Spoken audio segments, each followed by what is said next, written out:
Hi, Emma. Congratulations! RoboFest 20-year anniversary this May. I bet you're very proud. Today I have a presentation for you. It's on recruiting and retaining volunteers for RoboFest. Hope you enjoy it.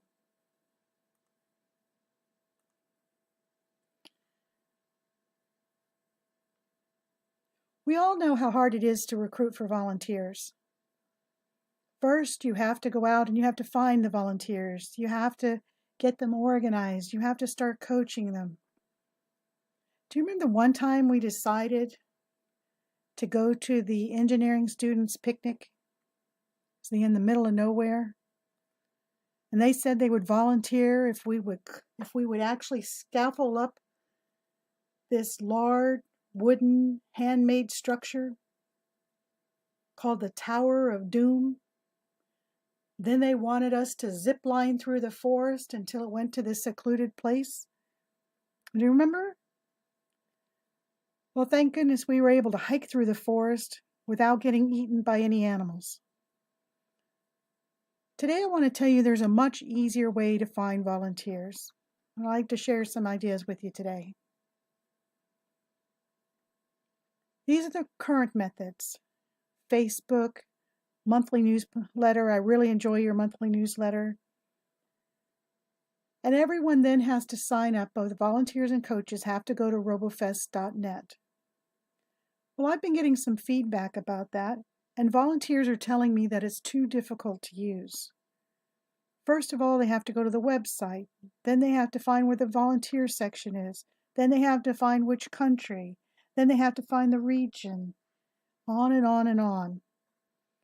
One idea I came up with is it would be a lot easier if you had some kind of link or button on your website page and on your Facebook. At least it would get them to the right place. Then from there, maybe if you had some kind of a cheat sheet to tell them how to actually sign up. Some people aren't signing up because they don't know how to log in. Just thought I'd let you know that. Today I'm going to propose some recruiting methods. One way would be to expand social media, and that's what we're really going to talk about today. But there are some other ways. There's professional volunteer websites. You could start an alumni club, which would be a great idea because alumni could teach other volunteers. They could train other volunteers. One thing is volunteers have been telling me is they want a title.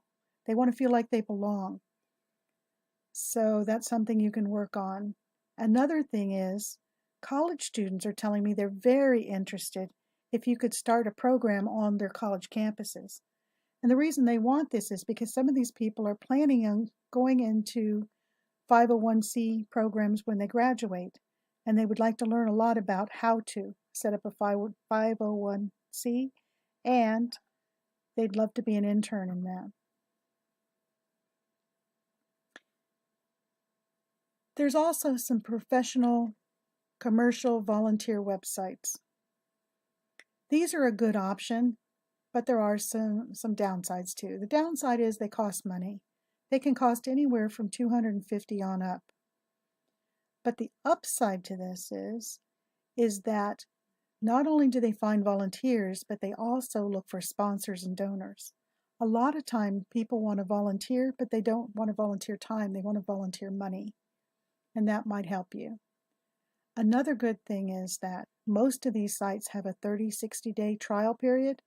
So you might want to try one of these for one of your competitions just to see how you do. And if they can raise you enough funds, maybe they can raise enough funds so that you could even use them throughout the year.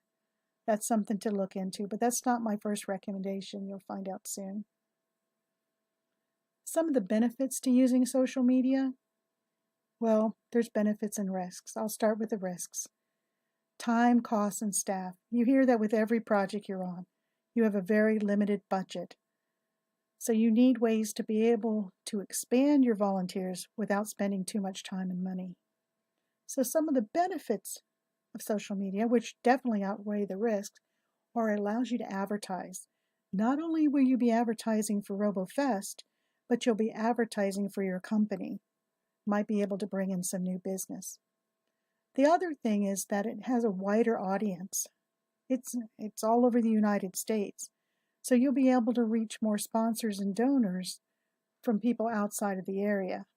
And the other benefit is it takes a little time to get it set up and get used to it. But once you're used to using the social media sites, then they become very easy to use and very routine. So that's something I'd like you to look into. My recommendation is to expand social media to increase volunteer recruitment. Below are some of the common social media sites: Facebook, LinkedIn, YouTube. To prove how easy it is, I went ahead and created a video for you.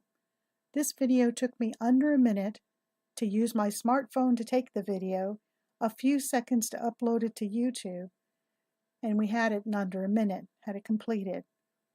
So go ahead and check that out. Now, it's not on the first page of RoboFest, but if you do search for it, you'll find it.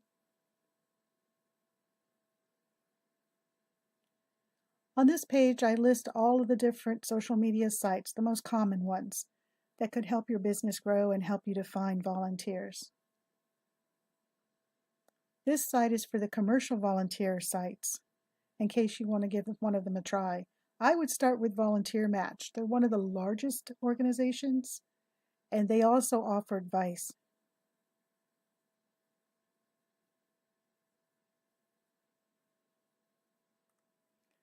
Well, Emma, that ends my presentation on volunteering and recruiting volunteers. I hope you enjoyed it. Hope to see you soon.